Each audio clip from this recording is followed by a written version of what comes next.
Hi everyone, ఈరోజు రాణి దుద్మా water falls గురించి తెలుసుకుందాం. ఇది ఒరిస్సాలోని ఒక మంచి బ్యూటిఫుల్ ప్లేస్ అన్నమాట.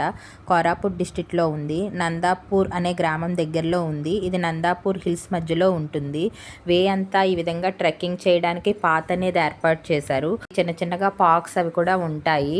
ఇక్కడ పిక్నిక్ స్పాట్ లా కూడా చాలా అందంగా ఉంటుంది. వాటర్ ఫాల్స్ అనేది పైనుంచి 4 స్టెప్స్ లాగా అంచెలంచెలుగా పడుతూ ఉంటుంది. ఇది బెస్ట్ టైం ఏంటంటే మనకి అక్టోబర్ నుంచి మార్చి వరకు మనం విజిట్ చేయడానికి మంచి ప్లేస్ అన్నమాట. 1 కిలోమీటర్ మనము లోపలికి ట్రెక్కింగ్ చేయాల్సి ఉంటుంది. సెమిల్గూడకి 45 కిలోమీటర్స్ దూరంలో ఈ వాటర్ ఫాల్ అనేది ఉంది. ఇది చాలా బ్యూటిఫుల్ ప్లేస్. ఈ వాటర్ ఫాల్ చాలా అందంగా కనిపిస్తుంది మనకి.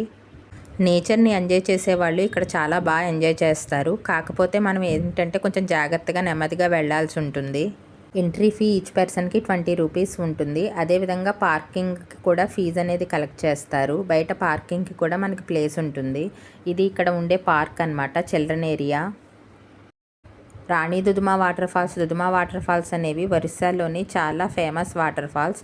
మీరు కనుక కోరాపుట్ ప్లాన్ చేసినప్పుడు ఈ రాణి దుద్మా వాటర్ ఫాల్స్ అనేది మిస్ కావద్దు. మీరు చాలా బాగా ఎంజాయ్ చేస్తారు. Thank you very much.